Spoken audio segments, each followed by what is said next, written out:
प्रस्तुत पद विद्यापति पदावली से लिया गया है और यह इस प्रकार है।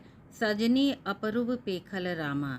हम सभी जानते हैं कि विद्यापति श्रृंगारी कवि हैं और उन्होंने संयोग, श्रृंगार और नायिका के नैसर्गिक वर्णन का बहुत सुंदर चित्रण किया है। यहाँ पर विद्यापति का पद हमें इस प्रकार दिखाई देता है।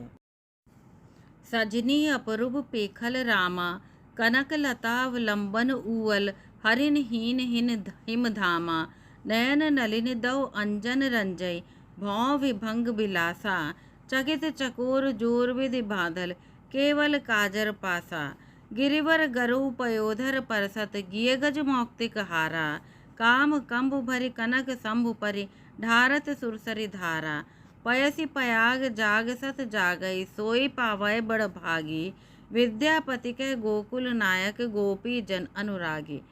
आधा पद प्रथम पृष्ठ पर है और आधा पद द्वितीय पृष्ठ पर है और द्वितीय पृष्ठ पर उसके शब्दार्थ भी दिए गए हैं।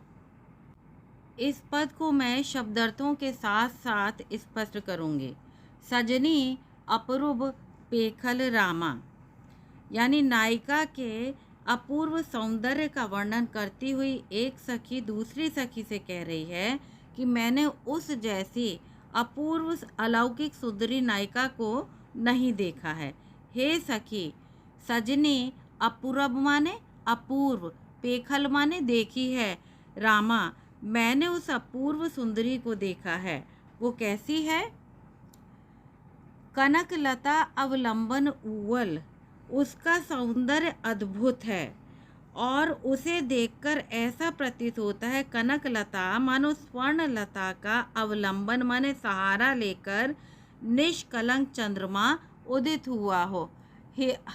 हरिणहीन माने निष्कलंक, हिमधामा माने चंद्रमा उदित हुआ हो। नयन नलिदव अंजन रंजय, दोनों नेत्र कमलिनी के सदृश हैं, नलिनी के सदृश हैं, यानी कमलिनी के समान है। अंजन रंजय, जिसके अंदर काजल लगा हुआ है। भौं विभंग विलासा, उसकी भौहें भाव भंगिमा से विलास से युक्त हैं। चकित चकोर जोर विधि बांधल, केवल काजर पासा, उसके नेत्रों को काजल रंजित नेत्रों को देखकर ऐसा मानो आश्चर्यचकित चकोर पक्षियों के एक जोड़े को केवल काजल के पाश से बांध दिया गया हो। अर्थात उसके नेत्र बहुत सुंदर हैं और उन नेत्रों को देखकर ऐसा महसूस होता है कि जैसे उसके नेत्र आश्चर्यचकित चकोर पक्षियों के जैसे हैं और उन नेत्रों को उड़ने से बचाने के लिए मानो काजल के पास से काजल की रस्सी से बांध दिया है।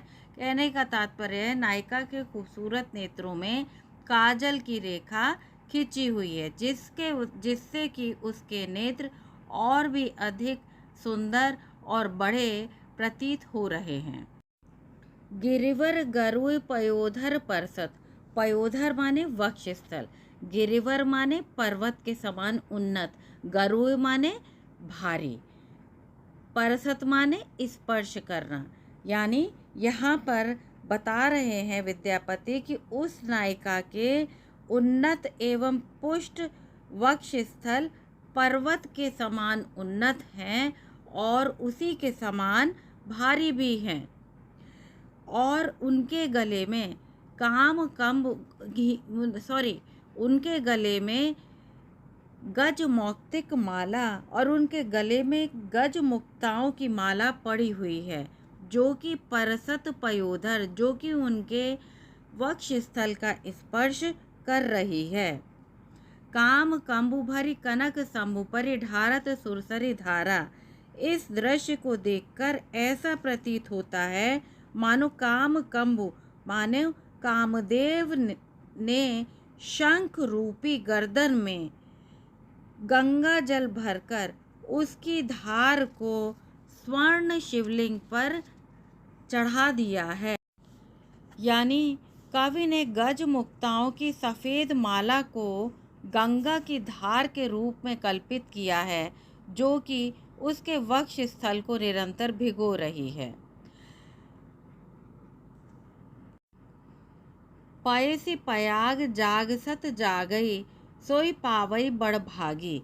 विद्यापति कवि कहते हैं कि जो व्यक्ति तीर्थराज प्रयाग में जाकर 100 यज्ञ करेगा, वही पुण्यवान एवं बड़ भागी व्यक्ति ऐसी सुंदरी नायिका को प्राप्त कर सकता है।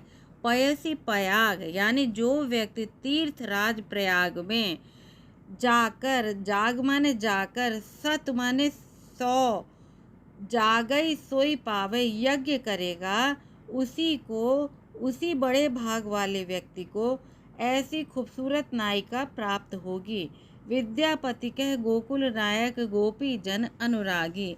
विद्यापति कवि कहते हैं कि गोकुल के नायक श्री कृष्ण गोपियों के प्रति अनुराग का भाव रखते हैं और वे ही इस सुंदर नायिका के लिए उपयुक्त वर हैं, अर्थात यह सुंदरी उन्हें ही प्राप्त होगी।